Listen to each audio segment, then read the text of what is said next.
Boa tarde, meus irmãos. Estamos aqui mais uma vez para fazer a exposição de mais uma aula do Aprendiz do Evangelho, né? Essa é a 14ª aula. Esperamos aqui que todos estejam bem, que todos continuem seguros, né? E consigam proteger-se e proteger suas famílias. E se Deus quiser, logo logo nós vamos estar juntos novamente. A saudade é muito grande de todos. Esperamos que o mais breve possível a gente possa estar junto novamente para podermos então fazer as nossas exposições e aprender bastante com vocês, porque é muito gostoso fazer as aulas presenciais com vocês e a gente sente muita falta disso. Bom, por enquanto não é possível estarmos juntos, né, presencialmente, então vamos fazer do jeito que dá para a gente poder interagir com vocês. Essa aula nós vamos falar de casamento, família e divórcio. Já foram feitas 2 aulas sobre esse mesmo tema, com a Patrícia Sintra e com a Vânia, né? Só que o Aprendiz do Evangelho no nosso livro traz também esse tema para a gente conversar um pouquinho sobre ele, e cada um fala de um jeito, a gente acaba aprendendo um pouquinho mais da maneira que cada um coloca e o ponto de vista de cada um, né? E lembrando que as dúvidas que porventura possam ter com relação a essa aula, podem ser enviadas lá para o canal do Facebook da Seara, que os nossos irmãos estão respondendo as dúvidas de todos, ok? Muito bem. Então, colocamos aqui nesse primeiro slide fotos de casamentos, né? Então, nós colocamos uma foto de 2 casamentos homoafetivos e um casamento tradicional, porque nós não vamos excluir nenhum tipo de união durante a nossa exposição. Então, na primeira parte, nós vamos conversar um pouquinho sobre casamento e família, né? Este quadro é um quadro que representa a família, né? É usado na sociologia, quando vamos estudar um pouquinho as características familiares. A família é uma instituição de origem divina. Kardec esclarece que Deus quis que os seres, prestem bem atenção, ele não fala homem e mulher, né? Ele fala seres, se unissem não somente pelos laços carnais, mas também pelos da alma, a fim de que a mútua afeição dos esposos se estenda para os filhos e para que sejam 2 em vez de 1 a amá-los e fazê-los progredir.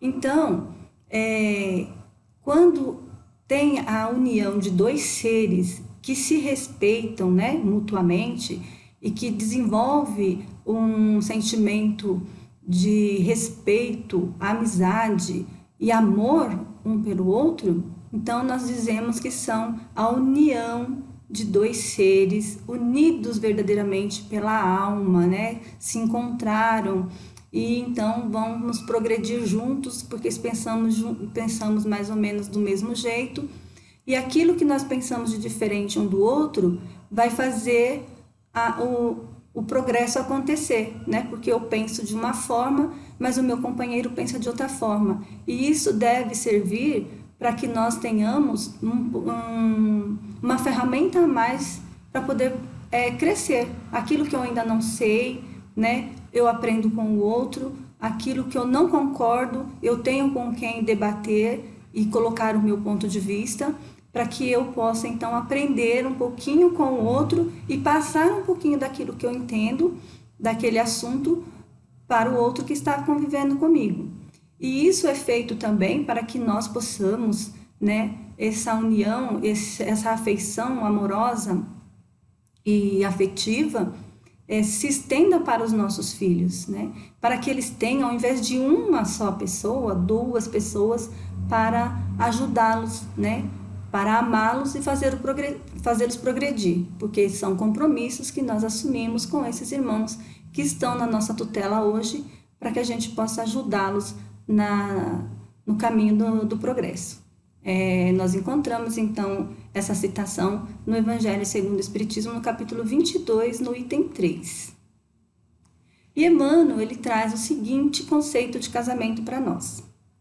O casamento ou a união permanente de dois seres, como é óbvio, implica o regime de vivência pela qual duas criaturas se confiam uma à outra no campo da assistência mútua. Então, é aquilo que acabamos de falar, né? Ele vem só reforçar aquilo que o Evangelho já vem dizendo, que é a vivência, né? Que duas criaturas se unam para se confiar mutuamente uma à outra, para que no campo da assistência eles possam progredir, né? Um possa auxiliar o outro e assim poder passar pela existência, vencendo obstáculos e conquistando novas situações de progresso e avançando cada vez mais, né, na nossa evolução espiritual. E ele diz ainda assim, essa união reflete as leis divinas, que permitem seja dado um esposo para uma esposa, um companheiro para uma companheira, um coração para outro coração e vice-versa, na criação e desenvolvimento de valores para a vida.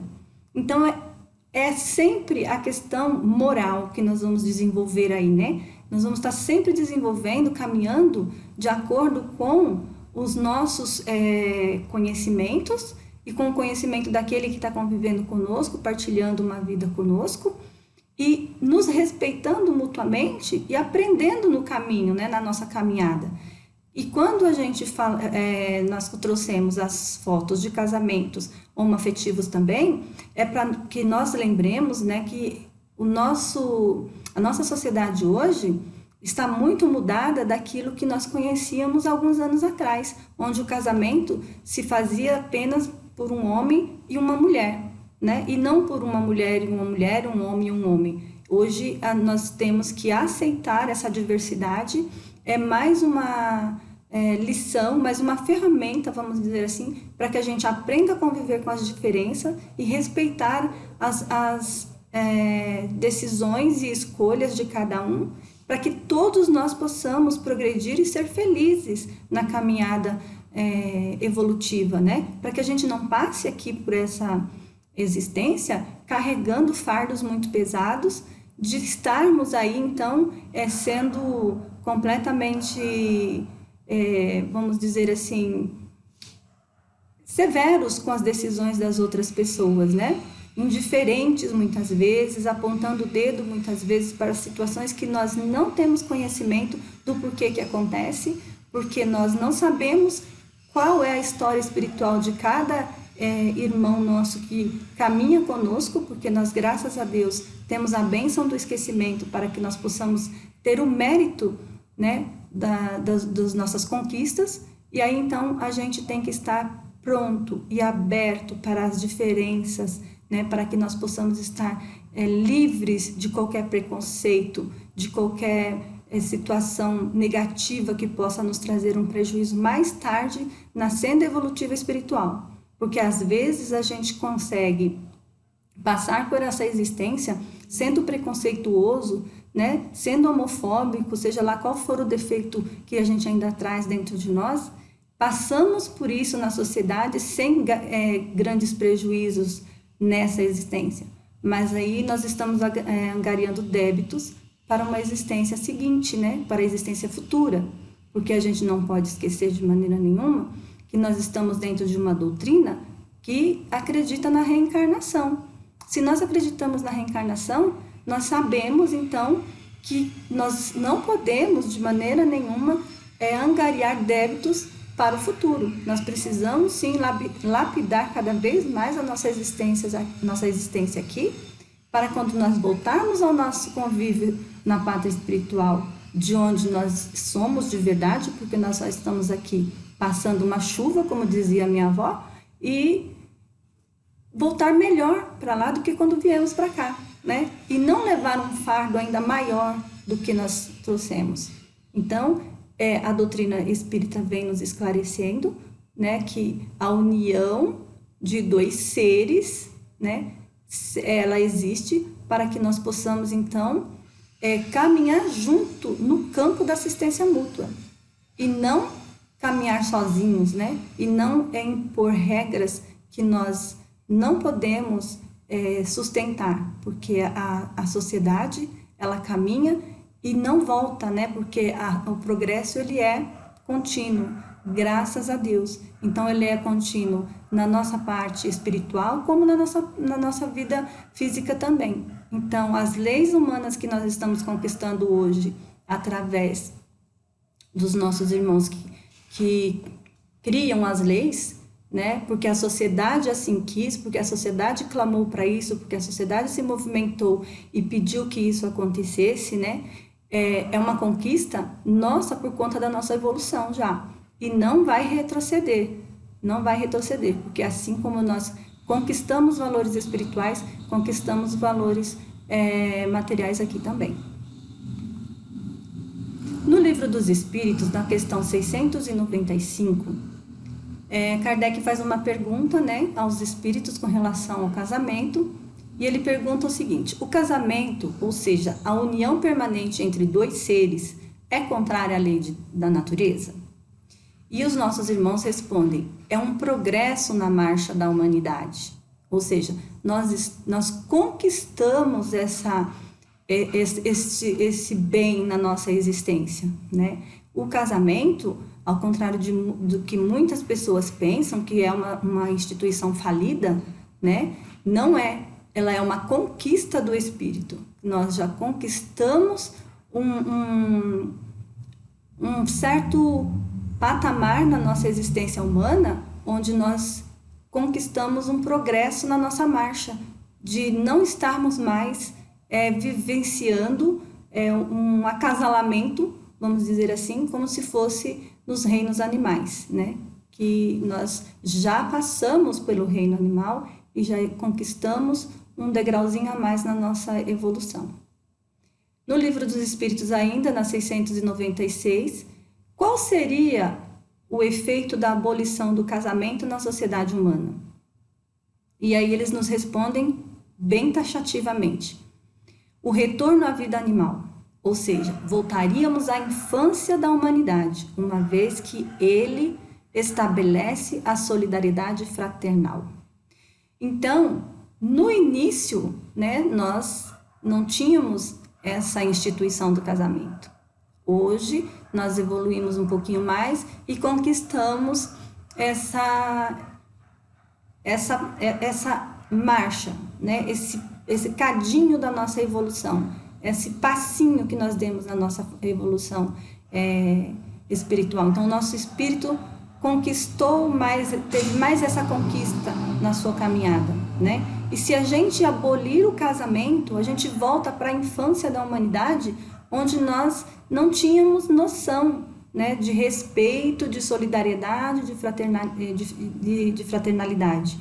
Então, nós vivíamos para reproduzir, nos acasalávamos para a reprodução, né? Não tinha a afeição, não tinha a conquista, não se progredia afetivamente, né? Então, se nós abolíssemos o casamento da nossa sociedade, nós voltaríamos para essa primeira fase da humanidade. Como nós já falamos, todas as nossas conquistas espirituais e materiais é por conta da nossa evolução moral, então nós não regredimos. Nós podemos até estacionar, mas regredir a gente não regride, porque são conquistas do espírito. O matrimônio na Terra pode ser um meio de fortalecimento de laços de pura afinidade espiritual, ou em outros casos, pode ser reencontro para o necessário reajuste. Então, nós vemos que, além de nós estarmos, né, caminhando para um futuro de fortalecimento de afeições, de fortalecimento de solidariedade, de fraternidade e de amor, nós temos também esse ponto muito importante, que é de reencontro para necessários reajustes, né, de vidas anteriores com irmãos a quem nós deixamos de assistir em algum ponto ou que prejudicamos de alguma forma. Então, o casamento, né, o matrimônio, ele serve para que nós formemos uma família e nessa família possamos, então, pagar um pouquinho dos débitos que temos com os nossos irmãos. O lar é um templo para vivenciar o amor sublimado, Outras vezes, os lares são cadinhos de purificação, pelos quais, por meio de provações e sofrimento, os espíritos caminham em direção à evolução.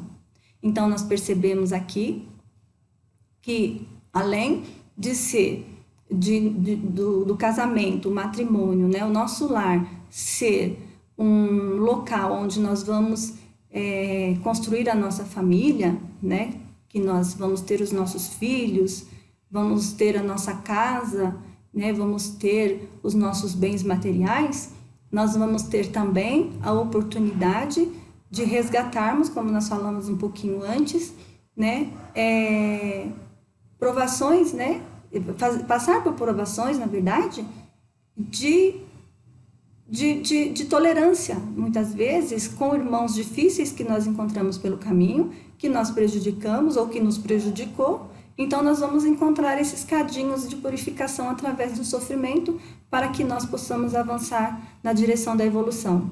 E aí, não sozinhos, aí em grupos, né? Em grupos familiares, em grupos de amigos e todos aqueles que nos cercam. Então, não tem como nós falarmos de família e de reencontros, né, para pagamento de débitos com irmãos, se nós não falarmos de reencarnação. É importantíssimo nós falarmos um pouquinho da reencarnação como uma ferramenta amorosa que o Pai nos deu para que nós pudéssemos então ter a oportunidade de refazer alguns caminhos que nós fizemos de maneira equivocada. Então, há duas espécies de família: as famílias por laços espirituais e as famílias por laços corporais. As de laços corporais são frágeis, como a própria matéria, extingue-se com o tempo. Por outro lado, as famílias por laços espirituais são duradouras e se perpetuam no mundo dos espíritos. Nós encontramos essa citação no Evangelho segundo o Espiritismo, no capítulo 14, item 8. É por meio da reencarnação que amigos se aproximam no mesmo lar e no mesmo ambiente adversários se encontram para a definitiva extinção do ódio. Então a gente percebe o quanto a reencarnação é importante quando nós falamos do casamento, quando nós falamos do matrimônio, da união permanente, né, entre dois seres. Por quê? Quando dois seres se encontram e resolvem, né, decidem se juntarem, viverem juntos, formar uma família, oportunidades estão sendo dadas a outros seres que precisam dessa oportunidade dentro do lar para poder, então, progredir, né, e fazer o acerto de conta, o reajuste. Por quê? Como que nós vamos amar os nossos inimigos, como pediu Jesus, né? Se não for através da reencarnação. Aquele que nós prejudicamos ontem, como que nós vamos amá-lo, esse irmão, se nós carregamos a culpa de termos prejudicado, né? Como nós vamos amar alguém que nos prejudicou no passado?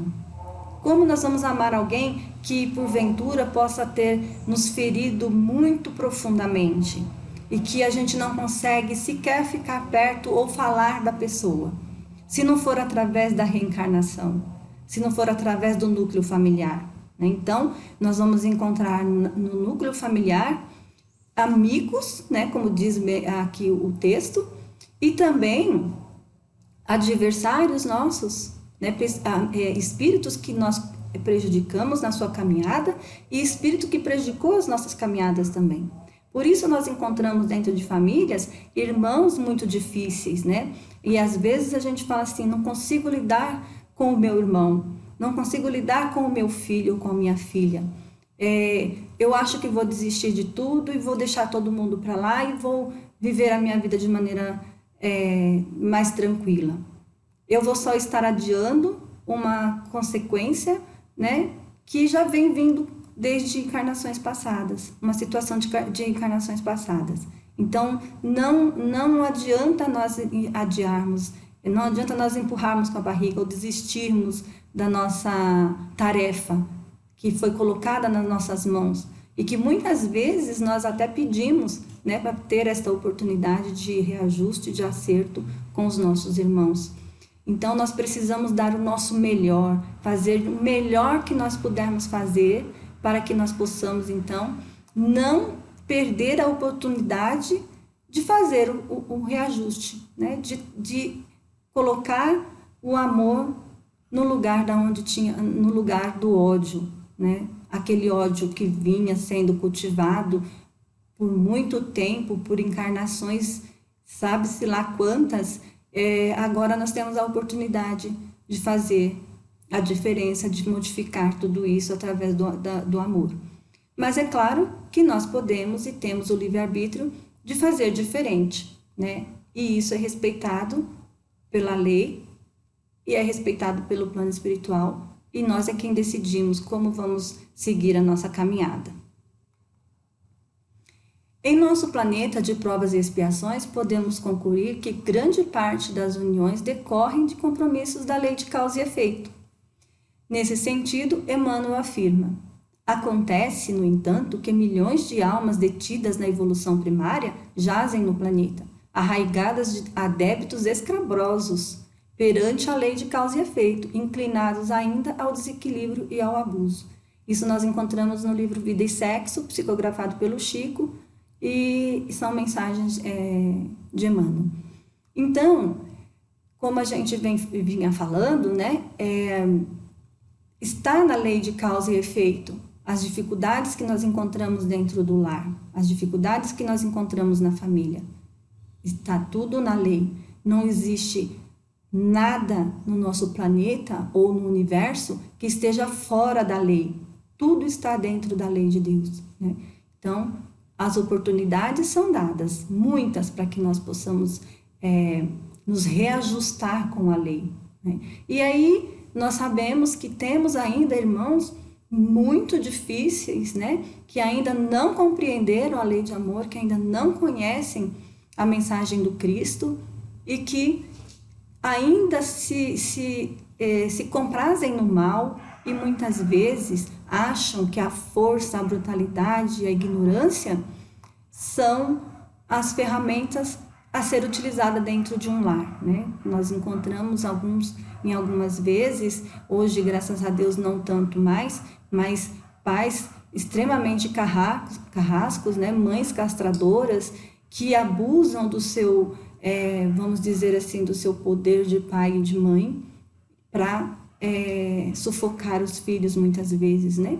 Ou também encontramos filhos muito difíceis e que abusam também de seus pais, de seus irmãos, e aí a gente vai encontrando os débitos que a gente não entende nessa encarnação por que existe, né? E às vezes a gente acha que a gente está sofrendo além da conta, mas na verdade nós estamos só passando pelo reajuste do desequilíbrio da lei que nós infringimos lá atrás. Podemos questionar então que todos os casamentos e nascimentos são programados no plano espiritual? Então, podemos sim, né? A doutrina dos espíritos nos ensina que muitos dos nossos compromissos são definidos no plano espiritual. Porém, devemos lembrar que o espírito tem livre-arbítrio. Então, quando a gente lê uma frase na doutrina espírita, na codificação, a gente tem que ficar muito atento à colocação da vírgula e o porém que vem depois, né? Porque sempre tem um porém. Então, a gente tem que saber, muitos dos nossos compromissos são, sim, assumidos lá no plano espiritual, né? Porém, a gente pode chegar aqui e desistir de toda a programação que foi feita e fazer tudo diferente, né? Desde que nós possamos depois reconhecer a nossa responsabilidade em cima disso. Mas não é também demérito que isso aconteça. Nós temos o nosso livre-arbítrio, e o nosso livre-arbítrio é sempre respeitado pela lei divina. Na união dos sexos, ao lado da lei de atração, há uma outra lei divina, imutável, como todas as leis de Deus, exclusivamente moral, que é a lei de amor. E aí, então, né, a gente se pergunta, nas condições ordinárias do casamento, foi levada em conta essa lei? Muitas vezes não foi, né? Os nossos irmãos respondem que não. que na maioria das vezes, né, mais frequentemente, não é a satisfação do coração que é levada em conta, mas a do orgulho, a da vaidade ou da cupidez. Ou seja, mais uma vez, a gente acaba infringindo uma lei dentro de uma oportunidade maravilhosa que é a oportunidade da união permanente, né, entre dois seres, para resgatar débitos, para pagar a conta que ficou em aberto, e aí a gente acaba deixando tudo isso de lado para colocar o orgulho e a vaidade acima de tudo, né? Então, nós acabamos errando mais uma vez nesse sentido, né? Quando a gente não leva a lei de amor em consideração. E aí, nem a lei civil, nem os compromissos que ela faz contrair podem suprir a lei de amor. Se ela não preside a união, disso resulta que o que se une pela força se separa por si só. Então, se não existe o amor, se a lei de amor não está dentro da união, né, seja ela homoafetiva ou hétera, não importa, né? O que importa é que a lei de amor esteja dentro dessa união, para que ela seja fortalecida, para que ela seja produtiva, né? Para que dê bons frutos. E aí, se ela não existe, se ela não está ali dentro da lei, se ela não está na convivência dos dois seres, dentro do lar, tudo aquilo que é unido pela força, ela se separa por si só e não tem como resistir, né? A única coisa que faz segurar as uniões, sejam elas de casamento ou de amizade, ou qualquer que seja, né, os nossos relacionamentos, sem o amor é impossível prosseguir e segurar esse relacionamento, fazer com que ele continue sendo duradouro. Quando Deus disse, vós não sereis senão uma mesma carne, e quando Jesus disse, vós não separeis o que Deus uniu, isso se deve entender segundo a lei imutável de Deus e não segundo a lei variável dos homens. Porque somente aquilo que está dentro da lei de Deus, né, sustentado pela lei de amor, é que vai ter durabilidade. Do contrário, não. Do contrário, não tem como se sustentar, como a gente acabou de falar. E aí André Luiz nos traz diversas recomendações para a vida conjugal no livro Sinal Verde, na lição 5. Ele fala o seguinte: não deprecie as ideias ou preocupações do outro, ou seja, não fique menosprezando o seu companheiro ou a sua companheira, né? Procure sempre ser tolerante, amoroso, cuidadoso com esta pessoa. Antes de observar os possíveis erros e defeitos do outro, vale mais procurar-lhes as qualidades e dotes superiores para estimulá-los ao desenvolvimento juntos. Então, mais uma vez, não fique, né, menosprezando o seu companheiro. Não coloque ele em segundo plano, ou a sua companheira, né? Não coloque em segundo plano essa pessoa. Valorize tudo que ela faz ou ele faz. Estimule sempre quando você perceber que o outro estiver desanimado. Esteja sempre do lado, né, apoiando, estimulando, dando força, dizendo que é capaz, como todos nós somos. E se nós temos o conhecimento dessa doutrina maravilhosa e sabemos quais são as finalidades de tudo que nós passamos e o outro ainda não tem esse conhecimento, é o nosso dever estar na frente e estimulando cada vez mais essa pessoa, né? Porque se a gente já sabe de todas as consequências da lei de causa e efeito, o outro não tem esse conhecimento, lembra que Jesus nos disse no Evangelho, a quem mais é dado, mais será cobrado? Nós é quem temos que fazer a diferença, né? Como diz Francisco de Assis, ser a luz onde está escuro, né? Ser o amor onde tiver o ódio, né? Então, seguir em frente junto é isso, é um estar sempre do lado do outro, não importa o que esteja acontecendo, né? Se o outro está desanimado, está desempregado, está chateado, se sente inferiorizado, nós temos que estar junto e sempre colocando o nosso melhor na relação para fazer com que o outro se sinta bem também.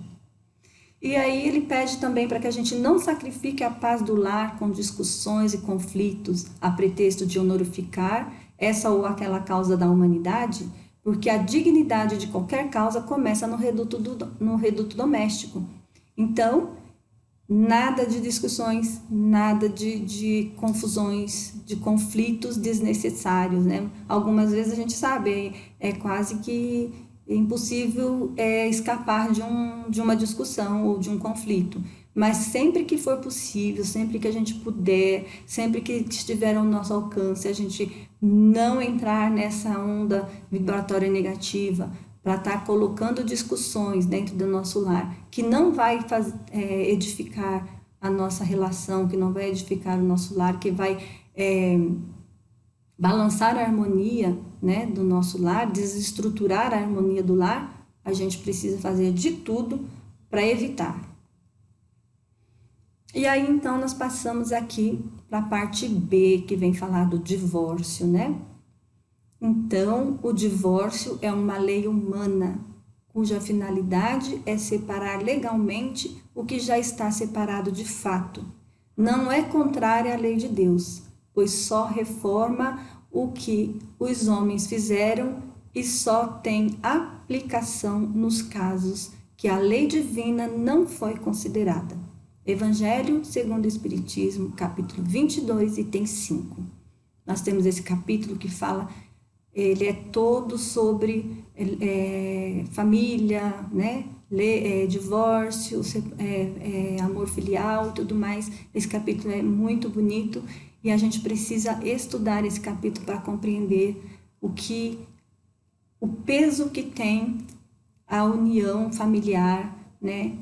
Quanto nós devemos agradecer a Deus por estarmos dentro de uma família, seja ela mais ou menos estruturada, porque nós estamos na família que precisamos estar, estamos vivendo a experiência que precisamos viver, temos os pais que precisamos ter, temos irmãos que precisamos ter, os amigos que precisamos ter, os parentes que precisamos ter, porque é dessa forma, nesta encarnação, que nós vamos progredir.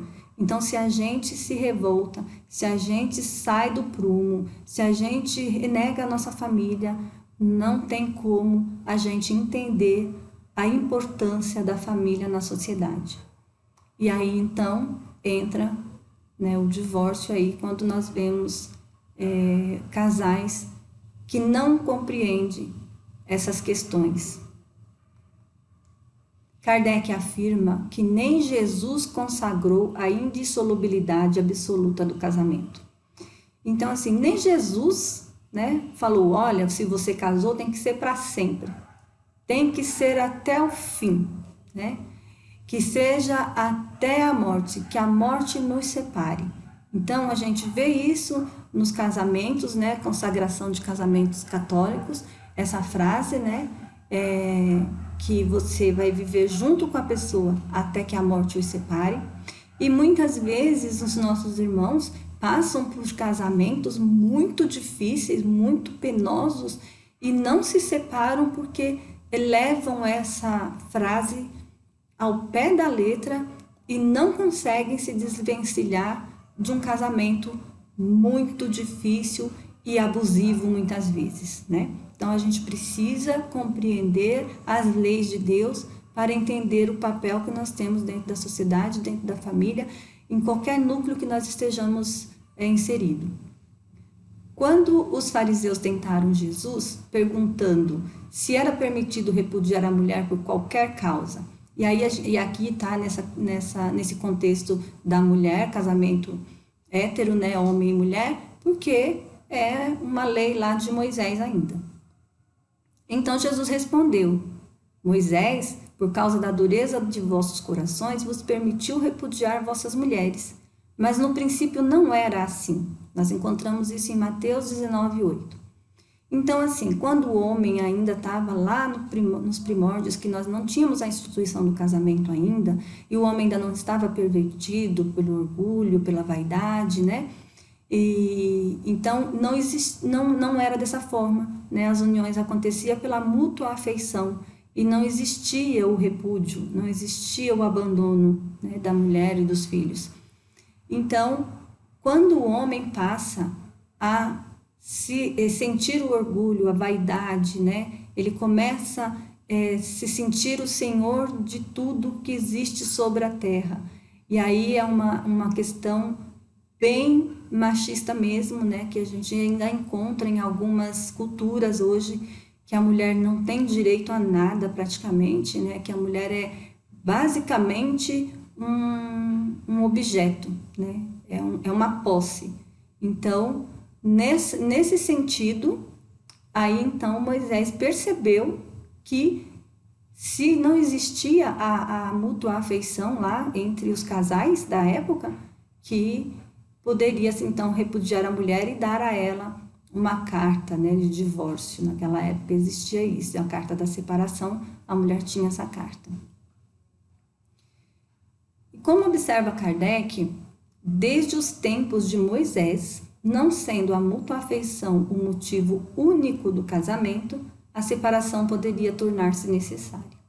Então, para evitar até um constrangimento ainda maior para a mulher ou uma situação muito mais grave que pudesse acontecer ali entre os dois, né? Moisés percebe que a separação era uma coisa que teria que acontecer em alguns casos. Logo quando avança moralmente, o espírito reconhece o verdadeiro valor do casamento. Então, nós estamos numa sociedade hoje que está avançando intelectualmente, né? Já avançou intelectualmente muito, mas moralmente nós ainda estamos caminhando a passos mais lentos, né, do que intelectualmente. Mas nós vamos alcançar essa questão moral com certeza, porque a evolução ela é um fato, a gente não vai deixar de evoluir, né, porque faz parte das leis divinas que a gente evolua. Então, nós vamos alcançar um estágio onde vai chegar o tempo onde todos os espíritos, sejam masculinos ou femininos, não importa o corpo que esteja utilizando no momento, vai entender qual o verdadeiro valor do casamento.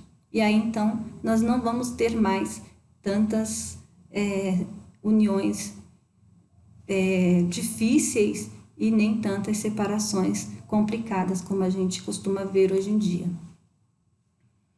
Ocorre, entretanto, que a sabedoria divina jamais, prestem bem atenção nessa frase, jamais instituiu princípios de violência e o espírito, conquanto em muitas situações agrave os próprios débitos. Emmanuel, Vida e Sexo.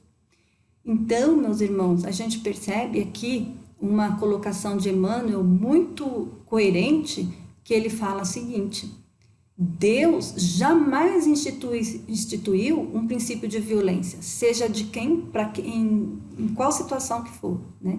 E no casamento, menos ainda, né? Porque um está ao lado do outro para proteção, para ajuda, para o crescimento, e não para que um possa se aproveitar do outro, um mais forte e aproveitar do mais fraco, né? Então, a gente precisa ter isso em mente sempre.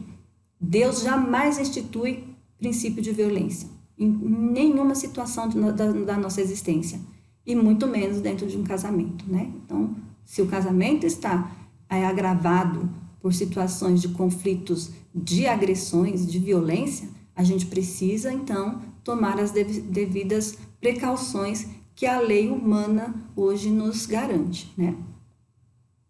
Não há, assim, que haver violência, não há que haver fardo mais pesado que alguém pode carregar. Então, se não tiver violência, não existe fardo pesado, né? O fardo é leve, a gente carrega até o momento da nossa partida para o plano espiritual. Então, aí a gente consegue passar pela nossa existência cumprindo com todas as obrigações que a gente precisava cumprir enquanto estivesse aqui, tá certo? Então, a gente precisa saber que a violência nunca deve acontecer em nenhum caso, em nenhum tipo de relacionamento. Haverá, pois, casos em que, apesar de toda a boa vontade, apesar de sua dedicação e lealdade, um cônjuge não encontrará em contrapartida um sentimento de reciprocidade, de respeito, de amizade e aí por diante. Então, muitas vezes nós temos um casal que um se dedica ao máximo pela relação, pela família, mas o outro não, né? O outro não está nem aí, o outro não se preocupa, o outro não quer saber se tá, como que os filhos estão, o outro não se preocupa em cuidar, né, da casa, não cuida dos filhos, o outro não se preocupa em sair para trabalhar para ajudar o outro a manter a família, e um respeita, o outro não respeita. Então aí acontece muitas vezes os adultérios, e aí quando acontece o adultério é uma complicação muito grande, porque tanto são complicados o casal, quanto é complicado as pessoas, os terceiros que entram na relação. Então são débitos que a gente vai angariando de acordo com a nossa caminhada aqui, que não deveria acontecer, mas acaba acontecendo muitas vezes. Então, a gente precisa ter bastante responsabilidade com relação a isso, né? Então, se nós estamos numa relação, vamos dar o nosso melhor para estarmos na relação. Quando a gente perceber que essa relação já não está mais funcionando, então a gente senta, conversa e toma novos rumos. A gente pode fazer isso, a gente tem o livre-arbítrio e as leis permitem que a gente faça isso. E aí eu quero abrir um parênteses aqui, só para fazer uma colocação importante. Como nós estamos falando de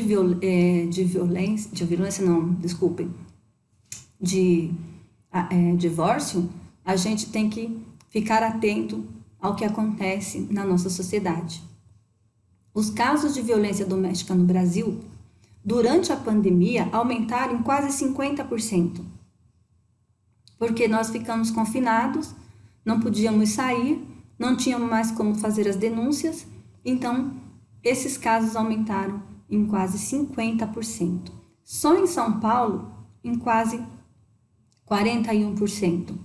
Então, a gente percebe que o abuso na nossa sociedade, em cima do mais fraco, ainda é muito grande. A gente precisa muito modificar tudo isso. A gente precisa, com muita rapidez, evoluir moralmente, né? Buscar Deus, buscar os ensinamentos do Cristo, estar próximo das leis de Deus, para que a nossa sociedade se modifique. Se a gente quer ver, né, um mundo modificado, a gente precisa se modificar, a gente precisa se transformar, a gente precisa deixar de ser o homem velho para ser o homem novo que Jesus pediu, né? Então, deixar lá para trás toda essa questão da violência, toda essa questão de impor ao outro as nossas vontades, e fazer o que é certo, respeitar o outro, amar o outro, colocar o outro, né, ao nosso lado e não abaixo de nós, e nos colocarmos no lugar do outro também, que é muito importante para a gente entender o sofrimento do outro. Mas o Espiritismo, por todas as suas revelações, esclarece que existe possibilidade de que não existe possibilidade de dois espíritos nutrirem para sempre sentimentos de desamor, rancor e ódio. Então a gente volta a falar aqui da lei da reencarnação, né? Lembra que se nós precisamos da lei da reencarnação para voltarmos e nos reconciliarmos com os nossos desafetos, a gente percebe que com essa lei a gente vai resgatando novamente os débitos, né? Então, numa determinada oportunidade, nós estamos nos agredindo. Numa próxima oportunidade, nós já não vamos nos agredir mais. Nós só vamos olharmos uns para o outro com um olhar de rancor, de raiva, mas aí já não vamos mais nos agredir. Numa próxima encarnação, nós já não vamos fazer nem isso mais. Já vamos estar indiferentes com relação a esses sentimentos, né? Podemos até não desenvolver o amor, mas já não vamos estar mais carregando esse sentimento de rancor e de ódio dentro de nós, mas sim, numa próxima oportunidade, vamos estar colocando o amor no lugar dessas 3 coisas que nós colocamos na nossa existência, que é o desamor, o rancor e o ódio. Então, pela lei da reencarnação, nós sabemos aí que não tem como um espírito nutrir pelo outro um sentimento negativo pela eternidade. Um dia, infalivelmente, a reconciliação deverá prevalecer. Então, por múltiplas existências, por múltiplas encarnações, e aí vai girando a roda da vida e nós vamos pagando nossos débitos e estreitando os nossos laços de afetividade com os nossos irmãos. Pela sabedoria providencial, os espíritos dissidentes nascerão, se não compromissados com a nova união conjugal, muitas vezes no papel de pais, filhos, irmãos, amigos e aí por diante. Então, se em novas oportunidades, como a gente falou aqui da reencarnação, pode ser que eu e o meu esposo hoje, que estamos em pé de guerra e nos odiando e muitas vezes acontecendo até a violência entre nós, numa nova oportunidade, talvez a gente não venha mais como um casal, né? Marido e mulher. Talvez nós voltemos aí no papel diferente de pai e filho, né? De irmãos ou amigos. Então, de uma forma ou de outra, nós vamos resgatar esses laços afetivos. Nós vamos construir esses laços afetivos, né? Resgatar não porque aí, então, nós não construímos eles lá atrás, como deveríamos, mas nós vamos construir esses laços afetivos através da nossa caminhada. Não importa em que papel nós vamos estar nesse momento. O importante é que a gente desenvolva esse sentimento de amor recíproco um com o outro. Não existe uniões ao acaso, no entanto, os espíritos dispõem a faculdade de decidir, modificar ou adiar os compromissos que abraçam. Então, nenhuma união é por acaso, né? Nós sempre buscamos essas uniões, então nós sempre fazemos com que nós possamos estar junto com aquele espírito que nós estamos naquele momento. Porém, nós podemos decidir, né? Chegou aqui, programamos no plano espiritual de estarmos juntos. Chegamos aqui, ficamos juntos, mas em determinado momento percebemos que não era aquilo que a gente queria. A gente pode desistir, a gente pode modificar a situação, a gente pode partir para uma nova caminhada com novos irmãos, o que não é errado também, né? Mas numa outra oportunidade, quando nós estivermos pela providência divina, nós vamos voltar do ponto onde paramos, para podermos caminhar sempre na direção do amor fraternal, da construção dos laços afetivos que nós precisamos ter uns com os outros, porque nós somos uma família e uma família espiritual, né? Ninguém é obrigado a suportar a truculência ou o peso de alguém. Emmanuel fala isso para nós no livro Vida e Sexo.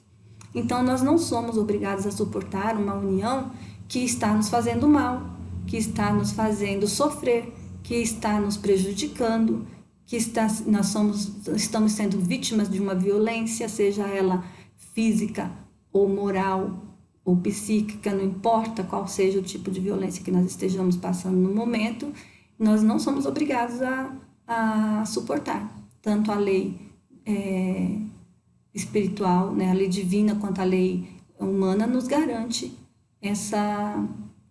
esse direito. Os espíritos não é de modo algum o espiritismo, não é de modo algum uma doutrina repressora. É uma doutrina que consola e orienta encarnados e desencarnados. Mostra o caminho a seguir, caso queiramos ser felizes. Somos, acima de tudo, os espíritos imortais de passagem pela face da terra, num corpo masculino ou feminino, a fim de progredir. E aí nós temos aqui no Livro dos Espíritos as questões 200 e 201, que vai falar do sexo dos espíritos, né? Que a gente sabe que o espírito não tem sexo, não da forma que nós conhecemos, a forma humana, porque a parte sexual que nós trazemos no corpo físico, ela é orgânica, necessária para a reprodução, né? Que faz parte da constituição do nosso organismo. Então, nós precisamos saber que os espíritos já evoluídos, né, os espíritos que já passaram por todas as provações que tiveram que passar, eles já não possuem mais um corpo como o nosso, né? Eles são fluídicos, eles são mais que uma luz, eles não são mais que uma luz, uma chama, um clarão, né? Então, quando nós vemos alguém desencarnado, um espírito, é que nós estamos vendo o perispírito desse irmão, né? Que é uma cópia do corpo físico que ele teve anteriormente na Terra, tá certo? Então, na verdade, né, a gente só vai ver ali o que ele quer que nós vemos ali, se ele quer se apresentar da maneira que ele quiser se apresentar. Então, o sexo para o espírito não tem nenhuma importância. Se alguém não mais deseja espontaneamente seguir contigo, não te transformes em algema ou prisão.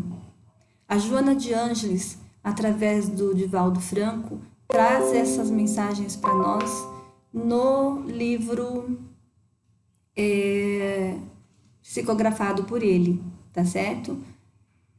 Após a Tempestade é o nome do livro. Então, ela diz, se alguém não quer mais conviver com você, não seja uma algema ou uma prisão para essa pessoa. Porque quem ama de verdade, se você realmente ama, se nós amamos realmente uma pessoa, nós queremos o bem da pessoa, nós não queremos a infelicidade da outra. E se ela não está feliz conosco, então vamos deixar ela ir embora, vamos deixar ela ser feliz, vamos deixar ela livre para construir o caminho que ela deseja construir. E ela prossegue falando, cada um ruma pela rota que melhor lhe apraz e vive conforme lhe convém. Então, se ele ou ela não deseja mais conviver conosco, ela vai procurar o caminho que melhor convém a ela, né? E vai traçar novos rumos para a sua caminhada. Assim como nós também, na hora que nós não decidimos que não é mais aquilo que queremos, nós vamos procurar caminhos diferentes para seguir em frente. Mas nós vamos carregar conosco sempre um pouquinho daquele com quem nós convivemos e deixamos um pouquinho de nós com aquele que nós convivemos. Sempre vai estar conosco, porque vai fazer parte da nossa evolução, né? Porque ajudou de alguma forma nosso aprendizado. Quando se modifica uma circunstância ou uma situação, não infiras disso que a vida, a felicidade se acabaram. Então, acabou meu casamento, e agora o que eu vou fazer? Como eu vou continuar vivendo, né, de agora em diante? Não coloque a sua felicidade, a sua vida nas mãos da outra pessoa. Seja você o condutor da sua vida. Divida, sim, né, a sua existência com outra pessoa, mas que essa pessoa não seja ali detentora de todas as suas ilusões, de todos os seus projetos, de toda a sua felicidade. Seja um companheiro consciente de que um dia pode não estar mais junto, né? Seja pela separação ou seja pela desencarnação de um ou de outro, uma hora nós vamos nos separar, né? Mas é momentaneamente essa separação. Logo nós vamos estar juntos novamente. Nós vamos nos reencontrar novamente. Prossegue animado de que aquilo que hoje não tens será fortuna amanhã em tua vida, né? A Joana de Ângeles diz essas frases para nós lá no livro Após a Tempestade, psicografado pelo Divaldo. Então hoje eu não tenho mais aquilo que eu queria, mas amanhã eu posso ter, né? Pode se modificar, tudo pode se modificar no universo. Nada é estático no universo, nada está parado, nada é definitivo no universo, né? Porque hoje nem a morte é definitiva, nós já aprendemos isso na doutrina espírita, que ninguém morre. Então a gente sai daqui, vai para um outro plano, continua vivendo, continua existindo. Então nada é definitivo no universo. O que hoje não é possível, amanhã pode se modificar. Porque eu posso mudar, eu posso mudar a minha maneira de pensar, eu posso olhar a outra pessoa de maneira diferente, com outros olhos, com outras perspectivas, e aí tudo pode se modificar, né? A doutrina espírita nos diz nascer, crescer, morrer, renascer ainda e progredir continuamente. Tal é a lei. Bendita é a lei da reencarnação, lei de justiça e amor. Então, meus irmãos, sempre, em todas as ocasiões de nossas vidas e principalmente dentro das famílias, vamos pensar que nós estamos ali para crescer, né?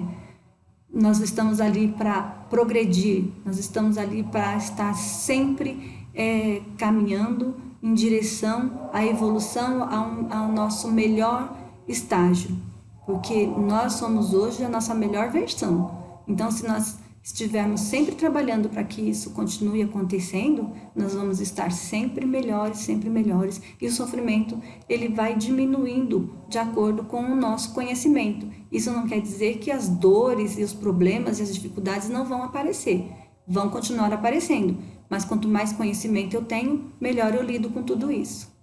E a lei de justiça e de amor, ela está o tempo todo trabalhando a nosso favor. Nós é que muitas vezes damos as costas para isso e vamos fazer da maneira que achamos que é certo e muitas vezes não dá certo e a gente fica revoltado com a vida e achando que Deus nos esqueceu. Mas na verdade somos nós que estamos nos afastando da lei de amor. Bom, então por hoje é só, meus irmãos. Nós vamos encerrar a nossa aula por aqui.